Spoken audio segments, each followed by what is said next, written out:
정권을 실패한 후에 참으로 어려운 고통에 질곡의 시간을 보내면서 오늘까지 나름대로 잘 버텨오고 있다고 생각이 됩니다. 그런 와중에 어제 홍준표 대표께서 새로운 보수의 대통합 방향을 말씀을 하셨습니다. 즉 시장경제 원칙으로 하고 자유민주주의 국가의 발전 정신을 함께하는 세력이 있다면 누구와도 대화와 손을 잡고 문재인 정부의 행포 그리고 아나무인식의 질주를 막기 위해서는 이러한 결단의 행동을 할 수밖에 없다 하는 큰 틀에서의 새로운 정치의 구도를 말씀을 하셨습니다. 우리 언론인과 그리고 많은 국민들께서 새로운 우리 한국당의 변화의 모습을 지켜봐 주시기를 부탁을 드립니다. 또 하나는 아시는 바와 같이 정권을 우리가 창출하지 못한 후에 우리 당의 모습은 참으로 어려움의 고통의 순간순간이었습니다. 그러나 이대로 주저앉을 수는 없다라는 우리 의원님들과 당원들의 결집된 그 정신에서 우리는 4가지의 혁신을 주장하고 실천하고 있습니다. 첫째는 우리 당을 지켰던 그 동지들, 사무처 동지들의 혁신을 우리는 나름대로 잘 마쳤습니다. 두 번째는 우리 당협의 혁신입니다. 당무 감사를 통해서 우리는 혁신을 진행하고 있습니다. 세 번째는 중앙직능위원회를 26개 분과로 나눠서 253개 지역에 지혜를 두고 우리는 내년 지방선거를 하기 위한 생활정치의 현장을 조직화하는 그런 혁신이 3단계 혁신입니다. 4단계는 우리 정책의장님을 모시고 현장감 있는 위에서 내려 미는 것이 아니라 지역에서 정책을 만들면 우리 도당과 중앙당에서 뒷받침해주는 그런 정책으로 소위 맞춤형 지역정치로 우리는 가는 것이 우리가 4대 혁신의 주체로서 좋겠다 해서 진행을 하고 있는데 우리 의원님들과 그리고 우리 많은 당협위원장 그리고 당원들의 많은 성원으로 잘 진행되고 있다는 말씀을 드립니다. 끝으로 어제 첫 조강특위를 열었습니다. 거기서 7분의 위원을 선정을 해서 첫 회의를 한 바가 있습니다. 아시는 바와 같이 위원장은 이용구 위원장님 전 중앙대학교 총장이셨습니다. 그리고 유석춘 연세대학교 사회와 학과 학장을 다시 모셨습니다. 정주택 한성대학교 총장이셨습니다. 황선혜 숙명여자대학교 총장을 여기 모셨습니다.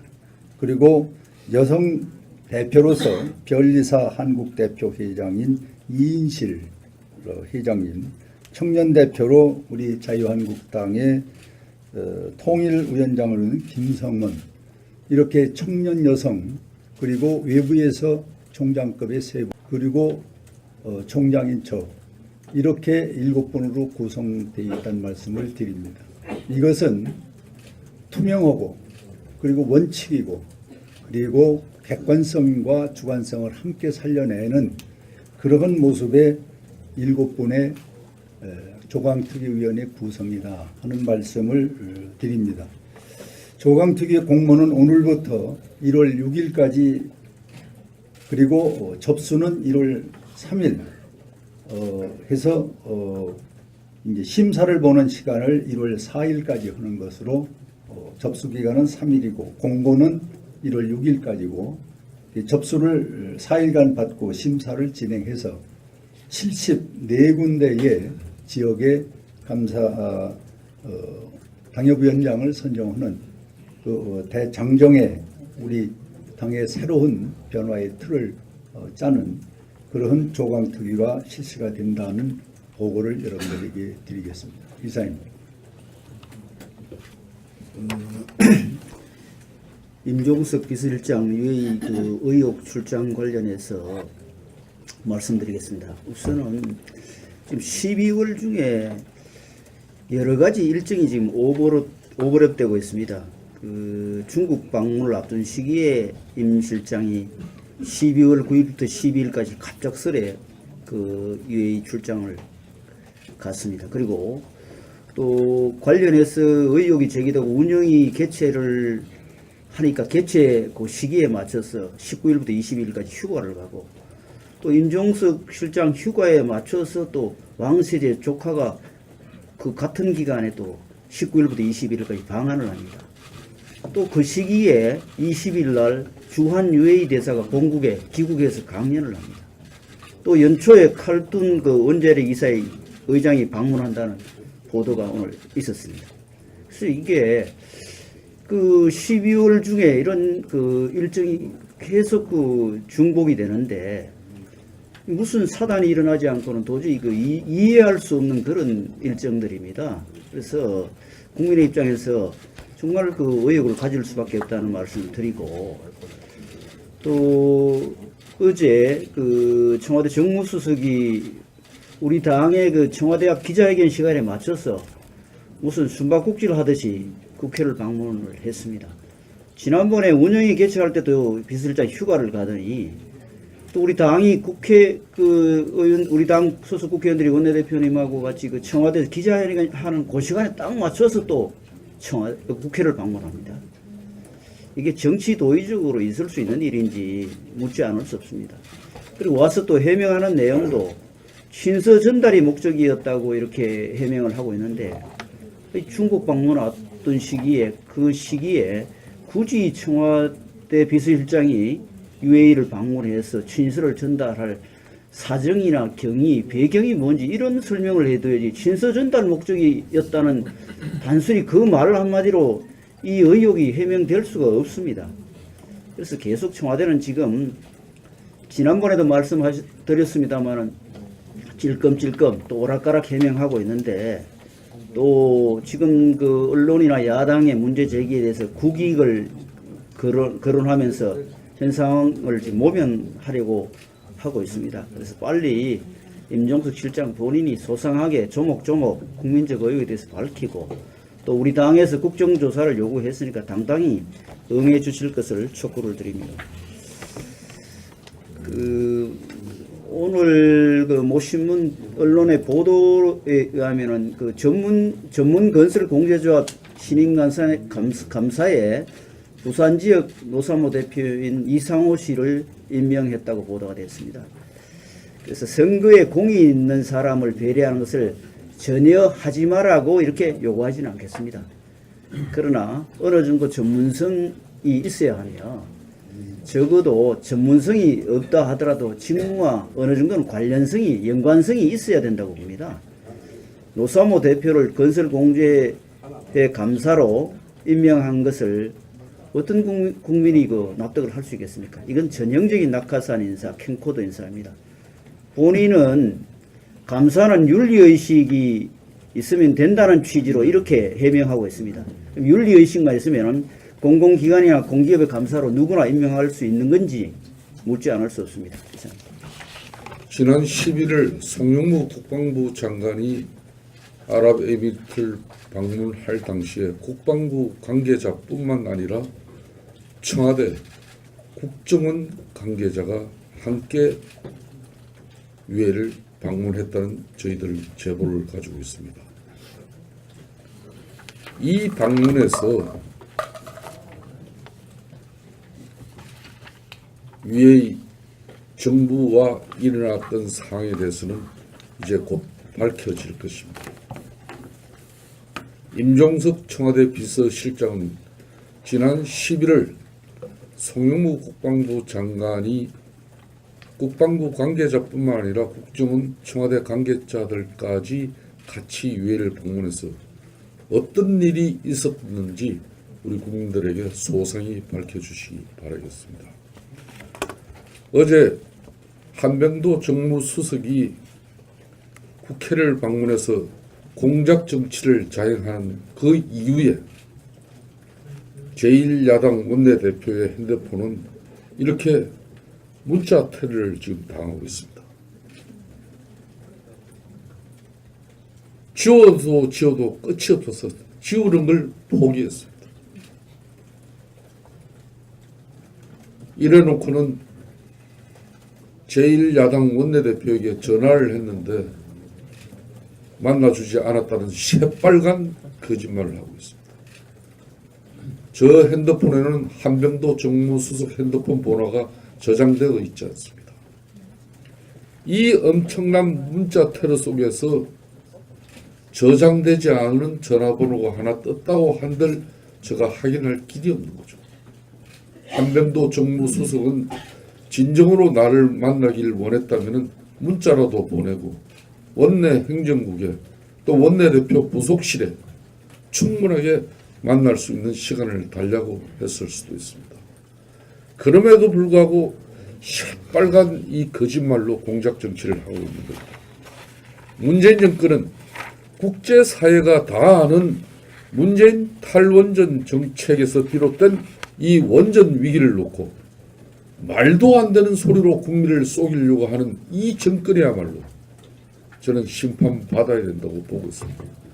지금까지 한 주장이 나의 주장이 허위고 거짓이라면 왜 나를 법적인 조치를 취하지 않습니까? 여러분들 제가 오늘 중요한 사실을 하나 또 밝히겠습니다.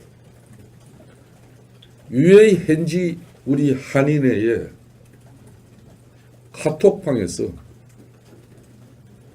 우리 한국 언론인들과 상대하지 말라는 단체 카톡방의 내용이 돌았다고 합니다.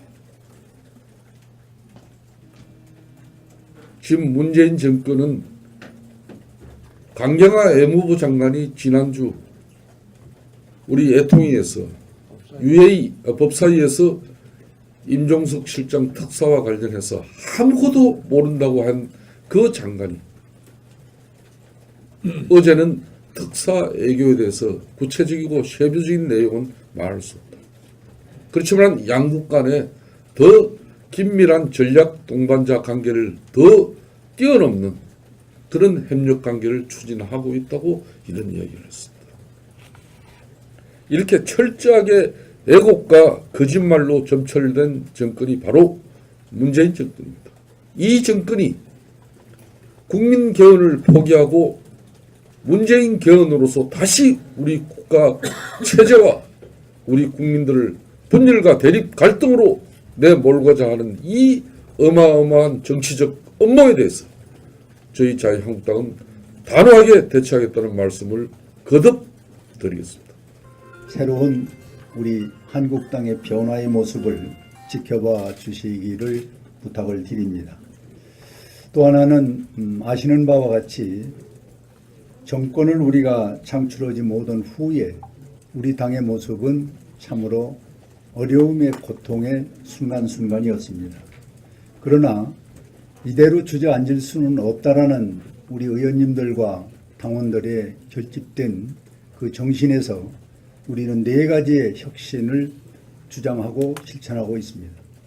첫째는 우리 당을 지켰던 그 동지들, 사무처 동지들의 혁신을 우리는 나름대로 잘 마쳤습니다.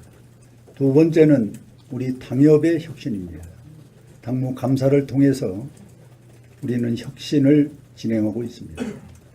세 번째는 중앙직능위원회를 거기서 7분의 위원을 선정을 해서 첫 회의를 한 바가 있습니다. 아시는 바와 같이 위원장은 이용구 위원장님 전 중앙대학교 총장이셨습니다. 그리고 유석춘 연세대학교 사회와 학과 학장을 다시 모셨습니다. 정주택 한성대학교 총장이셨습니다. 황선의 숙명여자대학교 총장을 여기 모셨습니다. 그리고 여성 대표로서 변리사 한국대표 회장인 이인실 회장님, 청년 대표로 우리 자유한국당의 통일위원장을 하는 김성원, 이렇게 청년 여성 그리고 외부에서 총장급의 3분, 그리고 총장인처 이렇게 7분으로 구성되어 있다는 말씀을 드립니다. 이것은 투명하고 정권을 실패한 후에 참으로 어려운 고통의 질곡의 시간을 보내면서 오늘까지 나름대로 잘 버텨오고 있다고 생각이 됩니다. 그런 와중에 어제 홍준표 대표께서 새로운 보수의 대통합 방향을 말씀을 하셨습니다. 즉 시장경제 원칙으로 하고 자유민주주의 국가의 발전 정신을 함께하는 세력이 있다면은 누구와도 대화와 손을 잡고 문재인 정부의 행포 그리고 아나무인식의 질주를 막기 위해서는 이러한 결단의 행동을 할 수밖에 없다 하는 큰 틀에서의 새로운 정치의 구도를 말씀을 하셨습니다. 우리 언론인과 그리고 많은 국민들께서 그리고 원칙이고 그리고 객관성과 주관성을 함께 살려내는 그러한 모습의 7분의 조강특위위원회 구성이다 하는 말씀을 드립니다. 조강특위 공모는 오늘부터 1월 6일까지 그리고 접수는 1월 3일 해서 이제 심사를 보는 시간을 1월 4일까지 하는 것으로 접수 기간은 3일이고 공고는 1월 6일까지고 접수를 4일간 받고 심사를 진행해서 74군데의 지역의 감사 당협위원장을 선정하는 그 대장정에 우리 당의 새로운 변화의 틀을 짜는 그러한 조강특위가 실시가 된다는 보고를 여러분들에게 드리겠습니다. 이상입니다. 이렇게 분과로 나눠서 253개 지역에 지혜를 두고 우리는 내년 지방선거를 하기 위한 생활정치의 현장을 조직화하는 그런 혁신이 3단계 혁신입니다.